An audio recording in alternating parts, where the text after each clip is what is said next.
보겠습니다. 사도행전 7장 17절에서 우리 37절까지 말씀을 함께 보도록 하겠습니다. 하나님이 아브라함에게 약속하신 때가 가까움에 이스라엘 백성이 애굽에서 번성하여 많아졌더니 요셉을 알지 못하는 새 임금이 애굽 왕 위에 오르매 그가 우리 족속에게 교활한 방법을 써서 조상들을 괴롭게 하여 그 어린아이들을 내버려 살지 못하게 하려 할세. 그때 모세가 났는데 하나님 보시기에 아름다운지라 그의 아버지 집에서 석 달 동안 길리더니 버려진 후에 바로의 딸이 그를 데려다가 자기 아들로 기르매 모세가 애굽 사람의 모든 지혜를 배워 그의 말과 하는 일들이 능통하더라. 나이가 40이 되매 그 형제 이스라엘 자손을 돌볼 생각이 나더니 한 사람이 원통한 일을 당함을 보고 보호하여 압제받는 자를 위하여 원수를 갚아 애굽 사람을 쳐 죽이니라. 그는 그의 형제들이 하나님께서 자기의 손을 통하여 구원해 주시는 것을 깨달으리라 생각하였으나 그들이 깨닫지 못하였더라. 이튿날 이스라엘 사람끼리 싸울 때에 모세가 와서 화해시키려 하여 이르되 너희는 형제인데 어찌 서로 해치느냐 하니 그 동물을 해치는 사람이 모세를 밀어뜨려 이르되 누가 너를 관리와 재판장으로 우리 위에 세웠느냐 내가 이제는 애굽 사람을 죽인 것 같이 또 나를 죽이려느냐 하니 모세가 이 말 때문에 도주하여 미디안 땅에서 나그네 되어 거기서 아들 둘을 낳으니라. 40년이 참에 천사가 시내산 광야 가시나무 떨기 불꽃 가운데서 그에게 보이거늘 모세가 그 광경을 보고 놀랍게 여겨 알아보려고 가까이 가니 주의 소리가 있어 나는 내 조상의 하나님 즉 아브라함과 이삭과 야곱의 하나님이라 하신대 모세가 무서워 감히 바라보지 못하더라. 주께서 이르시되 내 발의 신을 벗으라 내가 서 있는 곳은 거룩한 땅이니라. 내 백성이 애굽에서 괴로움을 받았음을 내가 확실히 보고 그 탄식하는 소리를 듣고 그들을 구원하려고 내려왔노니 이제 내가 너를 애굽으로 보내리라 하시니라. 그들이 말이 누가 너를 관리와 재판장으로 세웠느냐 하며 거절하던 그 모세를 하나님은 가시떨기 가운데서 보이던 천사의 손으로 관리와 속량하는 자로 보내셨으니 이 사람이 백성을 인도하여 나오게 하고 애굽과 홍해와 광야에서 40년간 기사와 표적을 행하였느니라. 이스라엘 자손에 대하여 하나님이 너희 형제 가운데서 나와 같은 선지자를 세우리라 하던 자가 곧 이 모세라. 아멘. 우리 함께 기도하고 말씀 다시 묵상하겠습니다. 살아계신 아버지 하나님 감사합니다. 오늘도 말씀으로 우리를 깨워주시고 또 말씀 앞에 세울 수 있도록 허락하시길 감사합니다. 하나님, 우리 각 사람은 연약합니다. 또 수없는 죄에 빠지고 정욕의 문제에 빠지고 게으르기에 빠지고 교만함에 빠지고 하나님 이 완고한 마음 때문에 내 감정에 따라 하나님을 잘 섬기기도 했다가 감정에 따라 또 패역하게 살아가고 있는 우리들의 모습을 불쌍히 여겨 주시옵소서. 오늘 이 시간 성령으로 다시 한번 허락하셔서 볼 것을 보게 하시고 보지 못하는 이 사람들 세상 사람들과 같이 동일하게 살지 않게 하시고 오늘 하루 남다르게 살아갈 수 있는 우리들 될 수 있도록 주님 도와주시옵소서. 감사드리며 예수님의 이름으로 기도드립니다. 아멘. 오늘은 사도행전 7장 17절에서 37절 말씀으로 하나님의 때에 이루어지는 역사, 하나님의 때에 이루어지는 역사라는 제목으로 함께 말씀 나누겠습니다. 잠언 기자가 말합니다. 사람이 자기의 일을 계획할지라도 그의 길을 경영하시는 일은 하나님이시다. 그의 길을 인도하시는 이는 하나님이시다. 이런 말씀 우리 잠언에서 많이 익숙하게 보았던 말씀이 있습니다. 우리가 계획을 가지고 하루를 시작하고 우리가 가지고 있는 목표가 있다면 그 목표를 위해 하루를 사용합니다. 그런데 오늘 성경 말씀을 보면 조금은 우리가 그 목표와 계획을 겸손하게 바라봐야 하겠구나라는 생각을 들게 만드는 말씀이 등장을 합니다. 바로 하나님의 때라는 것이죠. 하나님의 때. 하나님의 때는 자칫 우리의 노력이나 우리의 계획이 참 허망하구나 이런 허무주의에 빠지게 만들 수 있을 만큼의 강력한 하나님의 역사이기도 합니다. 하나님의 때가 되지 않았다면 우리가 아무리 발버둥 쳐도 그 때가 이루어지지 않기 때문에 그렇습니다. 우리가 소망하고 목표하는 그 계획하는 바가 하나님의 때가 이루지 않았다면 하나님은 그것을 미루실 수 있다라는 것이죠. 우리가 아무리 발버둥 치고 노력해도 되지 않을 수도 있다. 참 가혹한 말이지만, 그래서 어쩌면 이 말을 신뢰할 때 그냥 대충 살라는 말인가, 뭐 그렇게도 이해할 수 있겠지만 결코 그런 말씀은 아닙니다. 하나님께서 약속하신 그때, 준비하신 그때가 반드시 있습니다. 범사에 기한이 있고 다 때가 있다라는 이 전도서 말씀도 동일합니다. 그래서 우리가 계획하는 바가 잘 이루어지지 않아도 이 말씀은 하나님께서 우리를 굽어 살피고 있으니 그때까지 더 훈련하고 더 준비하여 하나님을 위한 준비된 자로 세워지기를 하나님께서 바라시는구나. 이만큼 했으면 됐다라고 생각했지만 하나님은 아직 시작도 안 했다. 너는 아직 할 준비가 되지 않았다. 뭐 이렇게 하나님께 보실 수도 있다라는 것이죠. 저도 큰 꿈을 가지고 있습니다. 이 목사로서, 전도사로서 앞으로 목회자의 길을 걸어가야 하는 저의 인생에 있어서 저에게 어떻게 포부가 없겠습니까? 하나님이 저에게 주신 소명이 있다고 믿습니다. 그 소명을 위하여 이렇게 말씀 공부도 하고 있는 것이고요. 그러나 제 계획이 5년 계획을 세우고 10년 계획을 세우고, 지금 저와 함께 가까이 지내고 있는 분들은 그 계획이, 제가 세운 그 계획이 얼마나 순탄하지 못하게 흘러가고 있는지 그것도 잘 제가 많이 공유해드리지 않았습니까? 참 우리의 계획이나 우리들의 어떤 목표는 하나님의 때 앞에서는 허망할 수 있지만, 그럼에도 불구하고 이 말씀은 오히려 우리를 좌절시키는 것이 아니라 소망으로 이끌어주는 말씀으로 우리에게 주시는 하나님의 은혜의 말씀입니다. 우리가 넘어져도 하나님이 계획하는 바가 있구나, 좌절되어도 아직 내가 준비가 덜 되어서 하나님의 최고의 때에, 최고의 타이밍에 하나님이 이루게 하실 것이구나 라고 하는 그 믿음을 가지고 우리 다시 한번 일어설 수 있는 새 힘을 얻을 수 있다라는 것이죠. 지난 시간 우리가 지금 스데반의 마지막 최후의 설교를 보고 있었습니다. 지난 시간에 스데반은 최후의 설교에서는 하나님의 약속으로 시작된 민족이다라고 하는 부분들이 주제였습니다. 하나님의 약속이 있어서 아브라함이 선택되었고, 그 약속이 있어서 그 고난 중에도 이스라엘 백성들을 건지시겠다라는 하나님의 섭리가 있었던 것이죠. 우리도 그 약속을 가지고 있는 것이 바로 구약과 신약 아닙니까? 구약은 옛날 약속, 신약은 새로운 약속. 구약과 신약의 약속을 붙들고 사는 것이 성도의 삶입니다. 그 약속을 신뢰 안 하면 성도가 아닙니다. 하나님께서 여러분들에게 주시는 약속이 무엇인지 그 약속을 아는 것이 성도의 삶의 시작이기에, 여러분 하나님이 어떤 약속을 주셨는지를 고백하십시오. 고민해 보십시오. 그것이 성도입니다. 그것이 아직 없다면 아직 사실 성도가 아닌 겁니다. 그냥 익숙한 삶의 패턴 속에 교회에 와서 앉아 있는 것이죠. 그러면 뭐 어떠합니까? 우리가 약속을 받아서 진짜 성도가 되는 것이 중요하지 않겠습니까? 그래서 지난 시간 설교에 우리가 약속을 강조했었습니다. 하나님이 주신 약속을 받아라. 그 약속은 바로 나를 반드시 구원하시겠다라는 하나님의 약속입니다. 나를 반드시 죄에서 건져내시고 하나님 나라로 이끌어 가겠다라는 약속이에요. 그 약속을 가진 자는 이 사순절이 평범한 날이 아닙니다. 이 사순절, 벌써 10며칠이 지나고 있는 이 사순절이 하루하루가 하나님과 하는 일수를 묵상하는 하루가 되어야 하는 것이죠. 죄를 더 멀리해야 하는 하루가 되는 것입니다. 죄를 더 두려워하고 이날에 더 죄를 지었으면 더 크게 회개해야 하는, 더 큰 찔림을 받아야 하는 것이 약속을 받은 자의 삶입니다. 하나님과 무관하게 살아갈 수가 없습니다. 그런데 오늘은 그 약속이 있었기 때문에 우리는 하나님의 때를 기다릴 수 있는 존재다라고 하는 것으로 연결할 수가 있다는 것이죠. 하나님의 약속이 있으면 반드시 우리를 건지실 겁니다. 이스라엘 백성들이 400년 동안 고통을 받을 때에, 400년이면 얼마나 오랜 시간입니까? 제가 호주에 있을 때 50년만 호주에서 살았던 사람들의 자녀들은 벌써 한국말을 잘 못합니다. 그런데 400년 흘렀으면 이미 민족의 정체성까지도 다 잊어버릴 수 있는 시간이지만, 이스라엘 백성들이 놀랍게도 이 아브라함을 통해 주셨던 그 400년의 약속을 기억했는지 알고 있었는지, 구전으로 전해지고 있었는지 모르겠지만 그 400년 동안 애국과 동화되지 않고 자신들의 민족성을 지켜내고 언어를 지켜내고 신앙을 지켜내고 있었다라는 것이죠.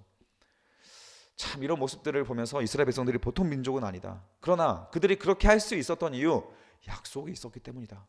견딜 수 있는 이유, 고통 중에 우리가 일어설 수 있는 이유는 약속이 있는데, 그 약속은 바로 하나님의 때가 있다라는 약속인 것이죠. 17절 보십시오. 하나님이 아브라함에게 약속하신 때가 가까우매, 약속하신 때가 가까우매 이스라엘 백성이 애굽에서 번성하여 많아졌더니 요셉을 알지 못하는 새 임금이 애굽 왕위에 오르매 그가 우리 집 족속에게 교활한 방법을 써서 애굽 사람을, 우리 조상을 괴롭게 하여 그 어린아이들을 내버려 살지 못하게 하려 할세.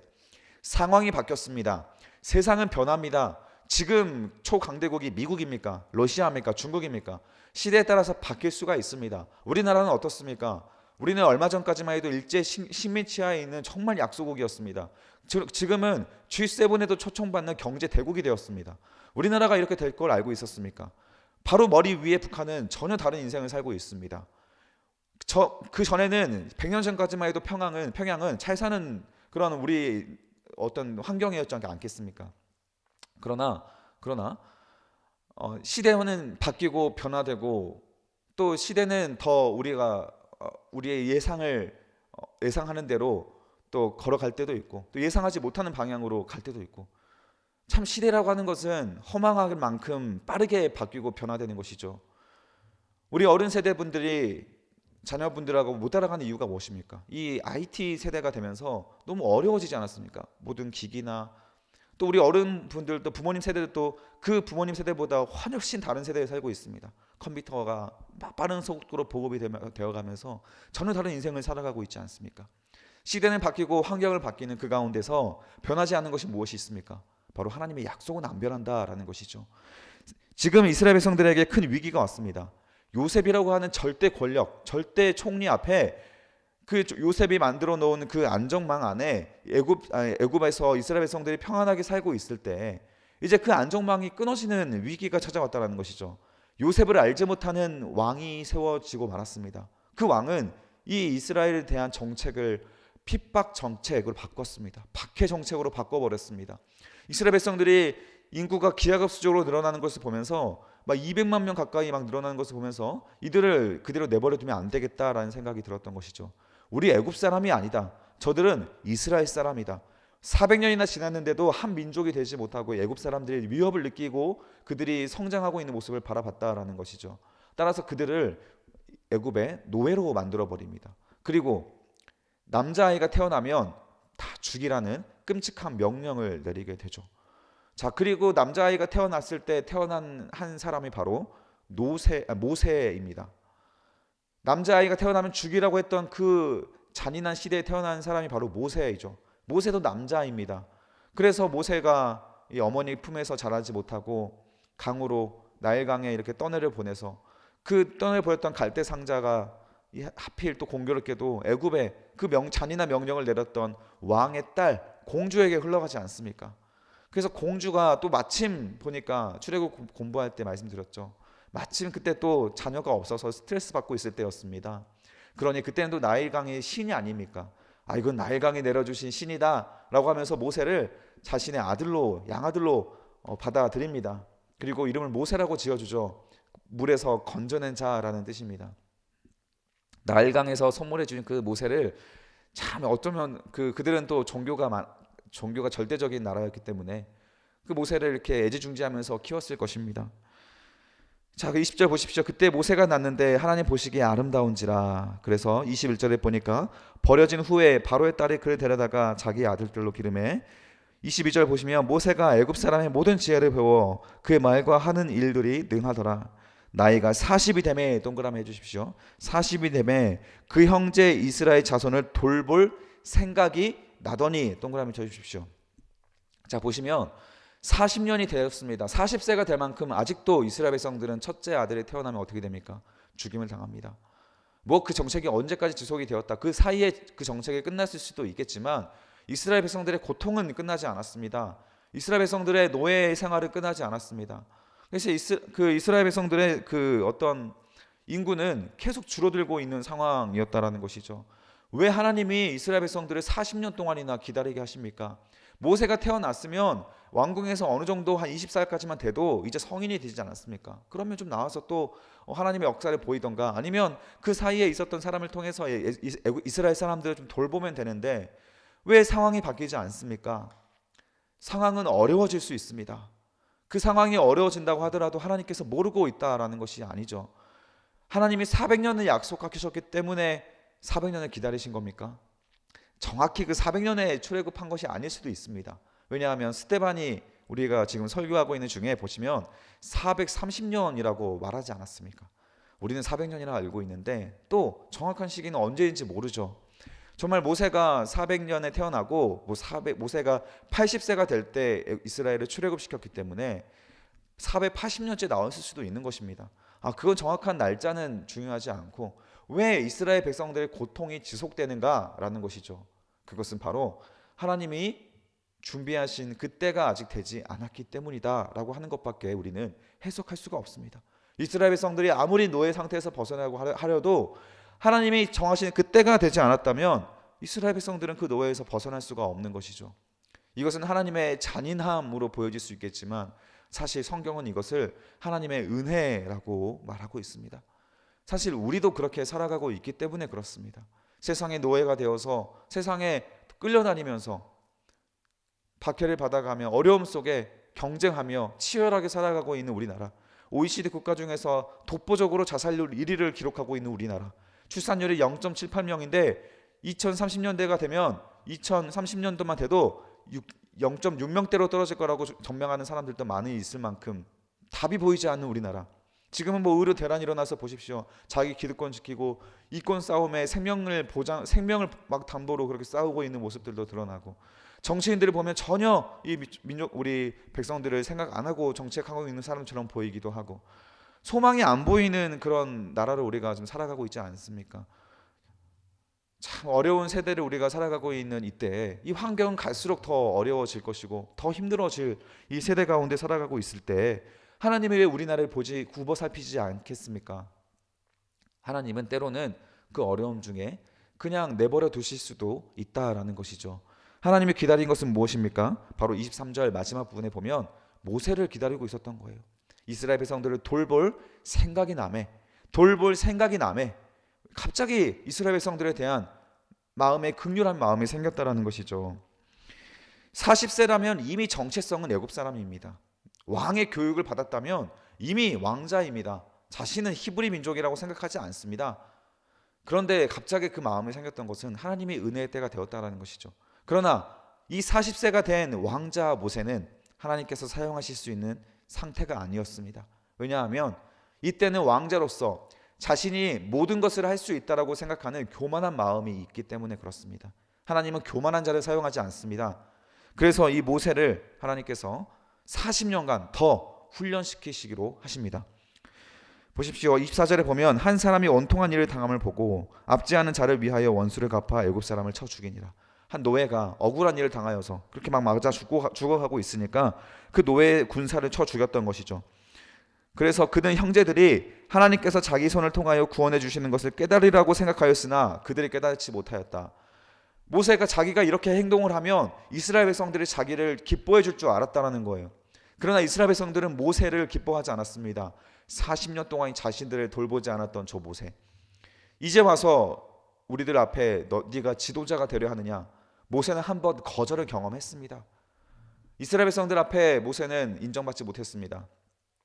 이때 한번 모세가 거절당하고 26절 보십시오. 이튿날 이스라엘 사람들끼리 싸울 때 또 모세가 와서 화해시키려고 하니까 이스라엘 백성들이 거절하죠.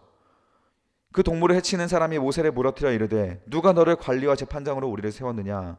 네가 어제는 애굽 사람을 죽인 같이 또 나를 죽이려느냐? 자, 이 말이 두려워서 29절에 보니까 이 말 때문에 도주하여 미디안 광야에서 나그네가 되어 거기서 아들 둘을 낳았다.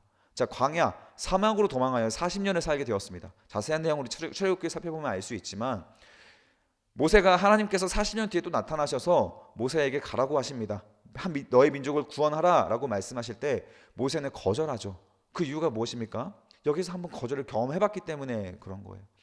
거절감에 대한 상처는 큰 상처이죠. 트라우마가 박힐 수 있는 상처입니다. 그러나 어쩌면 하나님은 그 상처를 기다렸다라고 보실 수가 있는 겁니다. 내 힘으로, 내 권력으로, 내 능력으로 모든 것들을 할 수 있다라고 생각할 때에는 아직 하나님의 때가 이루어질 때가 아니라는 것이죠. 우리 대한민국이 출산율이 이렇게 위급하고 또 나라의 사정이 이렇게 위급하고 갈수록 어려워져 가고 소망이 없는 우리나라에 언제 희망의 빛이 비춰집니까? 우리나라 사람들이 우리의 힘으로 할 수 없구나. 그 깊은 절망과 좌절 가운데 하나님 앞에 엎드릴 때, 회개하며 절망 가운데 나아갈 때, 그때야 비로소 우리 대한민국에 희망의 빛이 내려질 것입니다. 우리 망원자에게 청년부가 언제 부흥하고 희망의 빛이 내려질 줄 아십니까? 똑같습니다.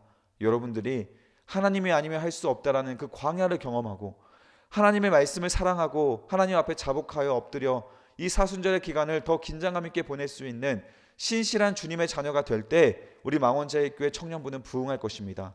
그때야 비로소 하나님의 역사가 여러분들의 삶 가운데 더 뚜렷하게 피부로 느껴지는 역사로 공급되어질 것입니다. 우리 망원자의 교회에 이런 사랑의 역사가 소문이 나서 주변 공고한 자들이 교회로 몰려들 것이고, 또 나도 말씀으로 중심이 되고 싶은 사람들이 모여서 새로운 사람들이 들어와서 더 풍성한 예배를 우리가 하나님 앞에 집중하여 드릴 수 있는 제자도가 이루어질 수가 있게 되겠죠. 우리가 할 수 있고 지금이 문제가 없다라고 생각하는 이 마음, 이래도 괜찮다 저래도 괜찮다 생각하는 마음 가운데서는 결코 하나님의 나라와 역사가 이루어질 수가 없다라고 하는 것을 우리는 명심해야 합니다. 30절 보십시오. 40년이 참에 동그라미 해주십시오. 천사가 시내산 광야 가시떨기 불꽃 가운데서 그에게 보이시거늘. 성경은 분명하게 선포합니다. 때가 참에, 40년이 참에. 하나님께서 예비하신 기간은 모세가 80세가 될 때까지 훈련시키는 것이었죠. 자, 그리고 35절에 하나님께서 말씀하십니다. 그들의 말이 누가 너를 관리와 재판장으로 세웠느냐 하며 거절하던 그 모세, 한번 거절에 당했던 그 모세를 하나님은 가시떨기 가운데서 보이던 천사의 손으로 관리와 속량하는 자로, 관리와 지도자와 속량하는 자, 그들을 건져내는 자로 하나님께서 모세를 보내셨다. 모세의 이름은 물에서 건져내는 자입니다. 속량하는 자로 건져내는 자입니다. 모세가 누구에 의해서 이름을 지음을 받았습니까? 바로의 공주입니다. 그는 나일강에 주는 신의 아들이라고 생각했습니다. 그 나일강 공주의 이름이 주어진 이름은 바로 모세라는 이름이었는데, 그 모세라는 이름조차 하나님은 하나님의 속량하는 자로 사용하시는 하나님의 역사로 연결하셨습니다. 이게 바로 하나님의 섭리이고 주권이고 하나님의 놀라운 인도하심인 것입니다. 36절에 보시면 이 사람이 백성을 인도하여 나오게 하고 애국과 홍해와 광야에서 40년간 기사와 표적을 행하였느니라. 이스라엘 자손에 대하여 하나님이 너희 가운데서 나와 같은 선지자를 세우라던 자가 곧 이 모세다. 모세는 전에도 없고 후에도 없는 하나님께서 정말 가까이 친하게 지내던 친구와 같은 그런 존재가 됩니다. 이 모세는 40년은 왕궁에 살았고 40년은 광야에 살았지만 또 40년은 이스라엘 백성들을 속량하는 자, 애굽 출애굽시켜서 하나님의 백성으로서 준비시키는 자로서 정말 이스라엘 백성들의 없어서는 안 되는 혁혁한 공을 세우는 정신적 지주와 같은 존재로 살았던 것입니다. 너무 그 텀이 깁니다. 40년의 시간은 정말 고통의 시간은 너무 길었고 외로웠던 시간이지만 하나님은 그 시간을 그저 허망하게 보내도록 내버려 두지 않았다라는 것이죠. 인간의 힘으로 발버둥 칠 때는 하나님께서 허락하지 않았지만 하나님 앞에 모든 것을 내어놓고 자복할 때에는 하나님이 그 인생을 들어 이스라엘 백성들을 또 이끌 수 있는 훌륭한 하나님의 놀라운 하나님의 역사의 섭리의 계획의 리더로서 하나님이 모세를 사용하셨다라는 것입니다. 여러분들에게도 하나님의 때가 있고 저에게도 하나님의 때가 있습니다. 지금 우리는 하나님께서 주시는 훈련의 기간, 광야의 기간을 보내고 있을지도 모릅니다. 아니, 어쩌면 그 광야도 오지 않았을지 모릅니다. 아직 내 힘으로 살고 있는 모세의 왕궁처럼 왕자의 삶을 살고 있는 것은 아닙니까? 내 힘으로 아직도 다 할 수 있다고 생각하는 것, 내 계획이 틀어지는 것이 하나님의 계획이 틀어지는 것보다 우선이 되어 절망하고 실망하는 자가 되는 것은 아닙니까? 하나님의 때가 기다려지고 하나님이 신뢰가는 되는 때, 그때에는 광야의 때를 지난 80세가 된 모세의 모습이었습니다. 지금 어떤 상황을 보내고 있는지 다시 한번 이 말씀을 들어 묵상해 보시고 하나님 앞에 자복하여 광야의 시간을 보내고 있는 고난의 때라면 조금만 더 인내하고 기다리십시오. 아직 왕궁에 살고 있다면 빨리 회개하시고 하나님 앞에 두 손 들고 회개하시기 바랍니다. 그 시간을 지나 이제 하나님께 쓰임받고 있는 우리 청년이 있다면 하나님을 신뢰하시고 하나님과 동행하며 그 믿음을 잘 지켜가시기를 또 축복합니다. 오늘 하루 우리가 어느 자리에 있는지 다시 한번 돌아보실 수 있는 귀한 시간 될 수 있도록 기도하시고 그 하루를 살아갈 수 있기를 주님의 이름으로 축복합니다. 기도하겠습니다. 살아계신 아버지 하나님 감사합니다. 우리에게 주신 하나님의 복음의 메시지가 있습니다.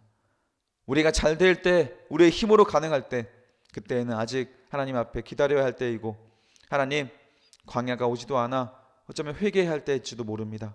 그러나 광야를 지나고 있는 우리가 있다면 하나님 인내할 수 있는 힘을 주시고 하나님을 더욱더 신뢰하여 하나님을 의지하는 자로 일어설 수 있게 도와주시옵소서. 망원제일교회 주신 우리들의 사명이 있다면 하나님 우리 망원제일교회 그 사명이 주실 때까지 우리에게 주신 소명으로 잘 가르치고 배우고 훈련하겠사오니 주여 우리 망원제일교회도 주님의 때에 이루어 주시고 우리가 조급하지 않겠사오니 한 걸음 한 걸음 주님 주신 대로 차분하게 걸어갈 수 있는 믿음을 가진 우리 망원제일교회 또 우리 모든 성도 될 수 있도록 하나님 함께하여 주시옵소서. 감사드리며 예수 그리스도의 이름으로 기도드립니다. 아멘.